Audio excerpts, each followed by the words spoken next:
안녕하세요. 마이크로소프트 코리아 글로벌 시큐리티 프로그램 매니저 김기련입니다. 이번 시간에는 글로벌 보안 위협 동향을 주제로 2024년 1분기와 7월 동안 발생한 중요한 보안 위협 사례와 최근 글로벌 보안 위협 동향을 살펴보겠습니다. 또한 최근에 이슈가 되었던 크라우드 스트라이크 사태를 보면서 어떤 부분들을 우리가 생각해 보아야 될지 살펴보도록 하겠습니다. 사이버 공격의 정교성이 증가를 하면서 개인과 기업 모두가 심각한 위협에 직면하고 있는데요. 특히 랜섬웨어 공격이 여전히 활발하게 발생하면서 막대한 피해를 초래하고 있습니다. 또한 데이터 유출 사고로 인해서 그 비용도 상당히 증가한 편입니다. 최근 IBM에서는 2024년 데이터 유출 비용 보고서를 발표를 했는데요. 이 보고서에 따르면 2024년 데이터 유출 비용의 평균치는 미화 445만 달러에서 488만 달러로 10% 급증을 했습니다. 이 수치는 팬데믹 발발 이후에 가장 높은 증가를 나타내고 있습니다. 이 금액은 한화로 환율을 해보면 약 583억 달러로 우리나라 지방자치단체 한 해 예산에 해당되는 금액입니다. 또한 이러한 보안 데이터 유출을 겪은 조직의 절반 이상이 심각한 보안 인력 부족을 나타내고 있었는데요. 이로 인해 데이터 유출 비용은 전년 대비 26.2% 증가를 했고 평균적으로 176만 달러의 추가 비용이 발생을 했습니다. 이 설문에 응했던 연구 대상 조직 3곳 중에 2곳이 보안 운영 기간 전체에 보안 AI나 자동화를 보급하고 있다고 답변을 했습니다. 이는 전년 대비 10% 증가한 수치이고요. 이 자동화 기술을 적용하지 않은 조직과 비교를 해보면 예방 워크플로에 주로 AI나 최신 자동화 기술을 적용한 조직의 경우 평균 220만 달러의 비용을 점감할 수 있었고 이 절감 비용은 이번 보고서에 공개된 비용 절감 사례 중에서 최대 규모를 나타내고 있습니다. 이렇듯 고객의 보안과 안전에 심각한 영향을 미칠 수 있는 사이버 공격을 예방하고 대응하기 위해서 마이크로소프트 역시 많은 비용과 노력을 투자하고 있습니다. 마이크로소프트는 보안을 최우선 과제로 삼고 있는데요. 마이크로소프트는 전 세계적으로 수집되는 보안 데이터를 AI와 빅데이터 기술을 이용을 해서 마이크로소프트 트리트 인텔리전스로 분석을 해내고 있습니다. 이 수집 대상을 살펴보면 12억 대 이상의 PC, 서버, IoT 및 각각 모바일 디바이스에 대한 정보를 수집을 하고 있고요. 그리고 전 세계적으로 10억 명 이상의 마이크로소프트 클라우드 서비스 및 앱 사용자에 대한 정보를 수집을 하고 있습니다. 이러한 데이터들을 기반으로 해서 AI와 머신러닝 기능을 이용해서 마이크로소프트는 매일 78조 개 이상의 보안 시그널을 분석을 해내고 있고 그 분석한 내용을 마이크로소프트 트레이트 인텔리전스를 통해서 공개를 하고 있습니다. 2024년 1분기에 사이버 위협의 영향을 가장 많이 받은 국가들을 살펴보겠습니다. 탑3 국가에는 미국과 중국, 이스라엘이 각각 차지했는데요. 미국의 경우에는 전 세계적으로 랜섬웨어 공격의 영향을 가장 많이 받은 국가 중에 하나입니다. 특히 몇 해 전부터 계속 이슈가 되는 락빌 랜섬웨어에 대한 영향이 가장 컸고요. 데이터 유출에 대한 영향도 가장 높은 국가였습니다. 또한 디도스에 대한 공격도 1분기에 활발하게 발생을 했습니다. 다음으로는 중국입니다. 중국은 미국에 이어서 두 번째로 디도스의 공격 대상이 된 국가 중에 하나입니다. 주요 인터넷 인프라와 서비스 제공업체를 주로 타겟으로 했고요. 제로데이 취약점이라든지 모바일 공격이 증가를 했고 소셜을 이용한 사회공학 공격도 증가를 했습니다. 세 번째 국가는 이스라엘입니다. 이스라엘 경우에는 진영형 지속 공격인 APT 공격이 증가를 했고 이를 이용한 랜섬웨어 위협이 주요 이슈가 되었습니다. 특히 이란과의 국제관계에 대한 긴장감에 따른 공격이 증가를 했고 공격망의 공격도 빈번하게 보고가 되었습니다. 1분기 랜섬웨어 이벤트에서 가장 많이 관찰된 산업군을 살펴보면요. 첫 번째는 IT 분야입니다. IT 분야가 30%로 가장 많은 타겟이 집중이 되었고요. 다음으로는 교육 부분인 에듀케이션 부분, 그리고 정부 기관인 거버먼트 부분이 9%를 차지했습니다. IT 분야 같은 경우에는 이 분기 동안에 엔드포인트용 마이크로소프트 디펜더의 매래와 관련된 경고의 총 건수 중에서 9%를 차지하는 높은 비율을 나타냈습니다. 1분기 가장 활동이 많았던 랜섬웨어들에 대한 동향을 조금 더 살펴보겠습니다. 최근 랜섬웨어들은 기존에 암호한 다음에 몸값을 지불한 거에서 그치지 않고 그 암호화된 데이터를 유출하겠다는 협박에 이어지고 있고요. 그리고 랜섬웨어가 서비스 시장화되면서 그 출처를 찾기가 점점 더 어려워지고 있습니다. 또한 마이크로소프트가 1분기 동안 랜섬웨어 사고 대응을 하면서 확인한 내용들은 이 조직들이 법 집행의 감시가 더 엄격한 지역을 벗어나려고 하고 있다는 것을 확인할 수가 있었습니다. 1분기 동안 가장 활발하게 활동한 랜섬웨어가 3건이 있었는데요. 첫 번째는 락빗 랜섬웨어입니다. 락빗 랜섬웨어 같은 경우에는 2019년에 처음 등장을 해서 전 세계적으로 가장 활발하게 활동하고 있는 사이버 범죄 조직 중에 하나인데요. 주로 고가치의 데이터를 보유를 하고 있거나 서비스가 계속 이어져야 되는 기관을 중심으로 공격을 하고 있었습니다. 락빗 랜섬웨어 주요 특징은 빠른 암호화 속도와 자동화 기술을 이용을 해서 주로 서버와 기업의 네트워크를 타겟으로 진행을 하고 있었습니다. 이 락빗 랜섬웨어 같은 경우에는 네트워크에 감염이 된 경우에 전파 속도에 의해서 자동화 서비스를 이용해서 다른 시스템으로 쉽게 확산을 시킬 수가 있었습니다.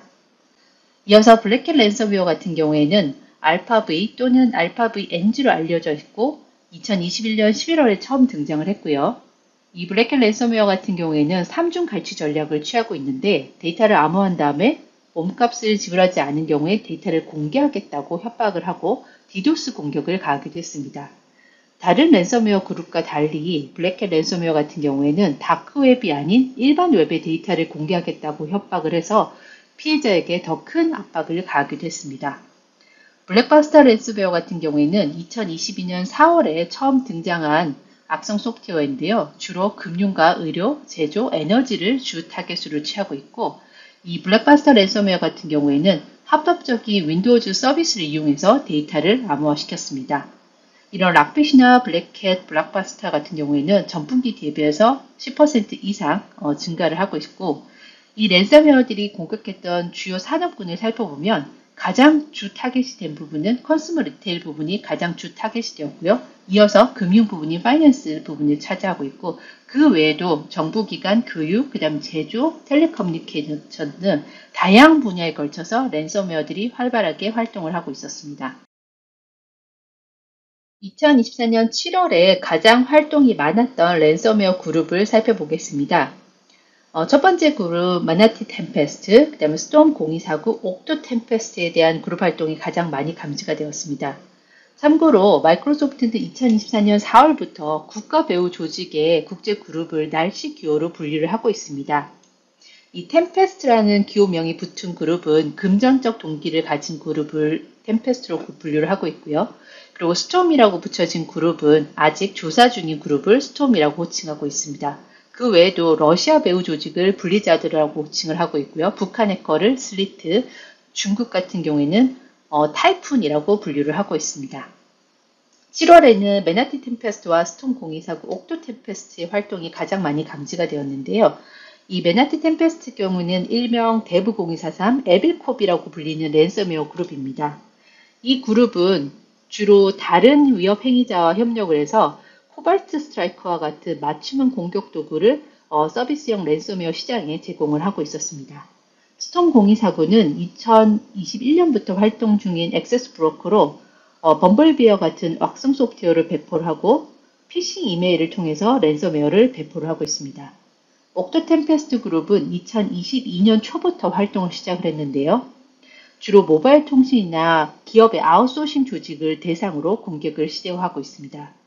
이 옥토 템페스트 그룹은 다양한 사회공학 기법과 심스워핑 기술을 활용을 해서 여러 가지 공격을 취하고 있고 최근에는 알파브이나 블랙캣 랜섬웨어 협력을 해서 그 공격이 더욱 확장되고 있습니다.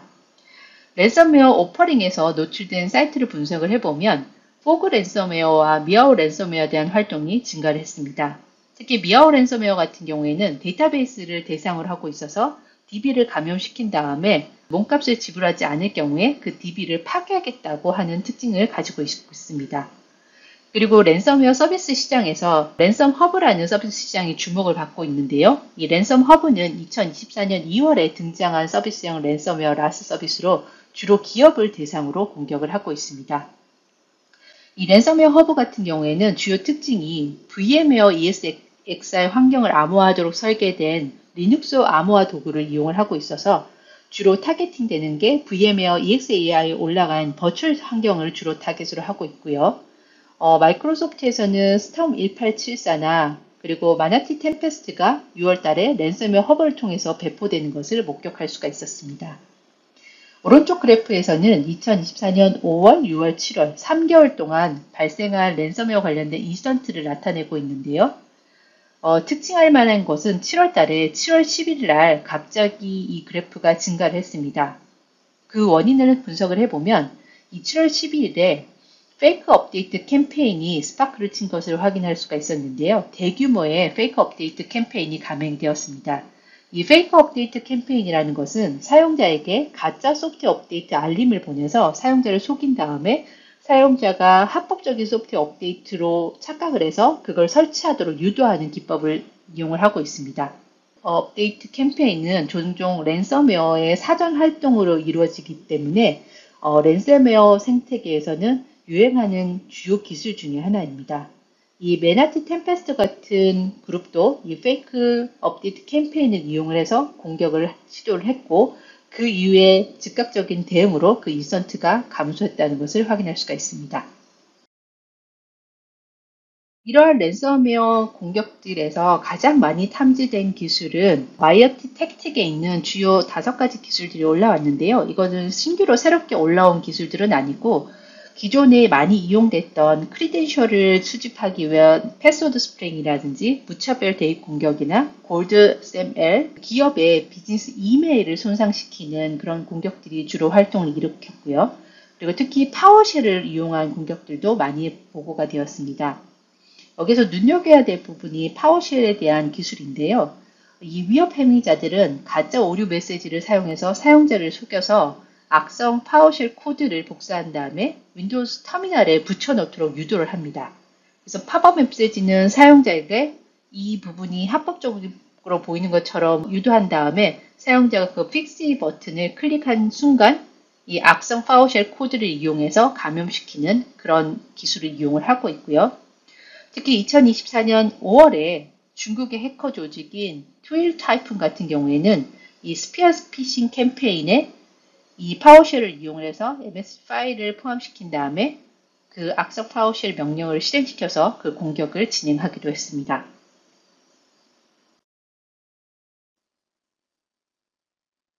마이크로소프트 디펜드 포 엔드포인트에서는 공격자들에게 대상이 될 수 있는 공격 표면을 줄이기 위해서 이 Attack Surface Reduction Rule, ASR 룰을 제공을 하고 있는데요. 이 공격 표면을 줄인다는 것은 디바이스와 네트워크를 보호한다는 의미이고, 즉 공격자가 공격할 수 있는 방법을 줄이는 부분이기 때문에 실질적으로 효과를 거둘 수 있는 부분들입니다. 가장 빈번하게 사용되는 ASR의 2가지 룰은 첫 번째는 실행 파일의 실행을 차단하는 것이고 두 번째는 난독화 가능성인 스크립트 실행을 차단하는 것입니다. 이 2가지 액션만으로도 잠재적인 마이어티 기술 카탈로그에 전반적으로 걸쳐서 다 적용이 될 수 있는 그런 기술들이었기 때문에 보안 관리자들께서는 이 2가지 ASR 룰을 적용해서 기존에 알려진 마이어티 프레임워크에서 대부분의 공격 표면을 줄이는 데 효과를 보실 수 있기 때문에 권장하고 있습니다. 네, 계속해서 최근에 이슈가 됐던 크라우드 스트라이크 사건을 짧게 한번 살펴보겠습니다. 지난 7월 19일 날 전 세계 IT의 대란을 일으켰다는 크라우드 스트라이크 사건이 발생을 했었는데요. 이 크라우드 스트라이크 회사는 미국의 사이버 보안 기술 회사로 굉장히 큰 규모의 회사였습니다. 지난 7월 19일에 미국 시간으로 7월 19일에 사건이 발생한 이후에 외신과 국내 언론들의 많은 부분이 마이크로소프트 클라우드 장애다 윈도우즈 장애라고 보고를 했었지만 실제 그 사건 같은 경우에는 보안 솔루션인 클라우드 스트라이크의 팔콘 엔진 업데이트의 잘못된 업데이트로 인해서 이를 이용하는 윈도우즈 디바이스의 블루 스크린을 발생시켰던 이슈입니다. 이 문제 같은 경우에는 팔콘 에이전트 업데이트를 사용하는 온프라미스뿐만 아니라 마이크로소프트 애저, AWS, 구글 클라우드에 올라가 있는 윈도우즈 가상화 환경에 모두 영향을 미쳤던 사건입니다. 이 사건을 통해서 많은 분들이 왜 마이크로소프트는 윈도우즈 커널과 같은 중요한 부분을 타사에게 공개를 하고 보호하지 않는다는 그런 비난들이 있었는데요. 그 배경을 짧게 설명을 드리면 2009년에 EU 연합의 요청에 의해서 마이크로소프트는 윈도우즈 커널을 공정성을 기하기 위해서 오픈을 했습니다. 그래서 백신 소프트웨어 같은 이런 에이전트 업데이트 드라이브들이 커널 드라이브에 올라오면서 이번 같이 잘못된 업데이트로 올라오면 블루스크린과 같은 치명적인 이슈를 발생시킬 수가 있었습니다. 스트라이크 사태를 대응하면서 보안에 종사하는 한 사람으로서 걱정이 됐던 부분은 공격자들이 악용할 수 있다는 부분이 가장 염려가 되었는데 이 부분은 실제로 현실이 되었습니다. 크라우드 스트라이크 인텔리전스는 독일 법원을 사칭한 웹사이트를 통해 가짜 크라우드 스트라이크 크래시 리포트 설치 프로그램을 제공하는 스피어 피싱 시도가 실제로 발견되었습니다. 이 사이트는 2024년 7월 22일에 등록이 되었는데요. 크라우드 스트라이크 팔콘 센서 업데이트 문제가 발생한 직후에 jQuery를 위장한 자바스크립트를 사용해서 설치 프로그램을 다운로드하고 난독화를 해제시키는 그런 악성 코드가 유포가 되었습니다.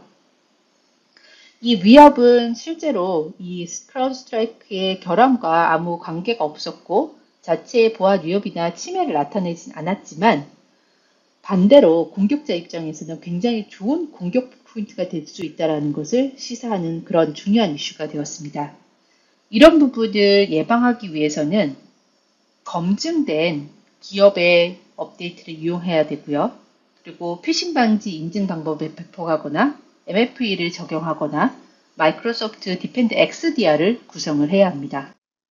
크라우드 스트라이크 사태는 몇 가지 중요한 시사점을 남겼습니다. 첫 번째는 보안 소프트웨어 업데이트는 신중하게 이루어져야 한다는 점입니다. 보안 소프트웨어는 시스템의 핵심을 보호하는 역할을 하기 때문에 업데이트 전에 철저한 테스트와 검증이 필수적입니다. 이번 사태는 작은 실수나 검증 부족이 전체 시스템에 얼마나 큰 영향을 미쳤는지를 여실히 보여주었습니다. 둘째는 위기 대응의 중요성입니다. 장애가 발생했을 때 신속하고 효과적인 대응이 피해를 최소화하는 데 결정적입니다. 이 사태를 통해서 문제 발생 시 즉각적인 대응 체계와 문제 해결 절차를 갖추는 것이 얼마나 중요한지 다시 한번 생각하게 되었습니다. 그리고 투명한 커뮤니케이션의 필요성입니다. 고객과의 원활한 소통은 장애 상황에서 기업의 신뢰를 유지하는 핵심 요소입니다.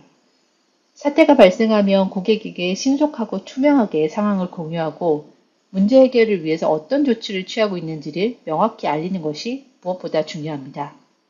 이번 사태는 보안 소프트웨어 개발과 운영에서의 주의점과 위기 대응 및 커뮤니케이션의 중요성을 재확인하는 계기가 되었습니다. 이제 예방 조치에 대해 알아보겠습니다. 첫 번째는 테스트 절차를 강화하는 것이 필요합니다. 다양한 시나리오에서 철저히 테스트를 해 유사한 문제가 재발하지 않도록 하는 것이 무엇보다 중요합니다. 그리고 단계적 배포 전략에 대한 도입도 필요합니다. 모든 시스템에 한꺼번에 업데이트를 배포하기보다는 소규모 그룹에 먼저 테스트를 한 후 점진적으로 배포하는 것이 더 안전합니다. 마지막으로 모니터링과 롤백 메커니즘을 도입해야 합니다. 업데이트 후에도 시스템을 지속적으로 모니터링하고 문제가 발생하면 신속하게 롤백할 수 있는 체계를 마련하는 것이 중요합니다. 이런 교훈과 예방 조치를 통해 앞으로 더 안정적인 안전한 시스템 운영을 할 수 있는 것이라 생각합니다. 이제 기업들이 해야 할 일은 안전한 보안 솔루션을 도입하는 것입니다. 보안 솔루션은 단순히 기술적 대응을 넘어서 기업의 자산과 데이터를 보호하는 핵심 요소입니다. 신뢰할 수 있는 보안 솔루션을 선택하고 철저한 테스트와 검증을 통해 잠재적인 위험을 최소화해서 문제 발생 시 신속하게 대응할 수 있는 체계를 갖추는 것이 필요합니다. 이번 사태를 통해 얻은 교훈을 바탕으로 모든 기업이 더 안전하고 신뢰할 수 있는 보안 환경을 구축할 수 있기를 바랍니다.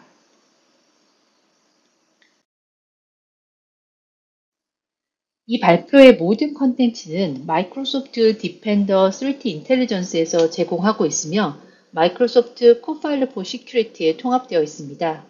마이크로소프트 디펜더 XDR 트라이 버전을 로그인을 해보시면 오늘 설명드린 내용의 그런 위험 요소들에 대한 상세 정보들을 보실 수가 있으니까요. 이런 자료들을 활용하시기 바랍니다. 이상으로 2024년 1분기와 7월의 글로벌 사이버 보안 위협 동향에 대한 발표를 마치겠습니다. 사이버 보안은 빠르게 변화하는 환경 속에서 우리 모두가 함께 대비해야 할 중요한 문제입니다. 오늘 내용이 여러분의 보안 강화에 조금이나마 도움이 되었기를 바랍니다. 끝까지 들어주셔서 감사합니다.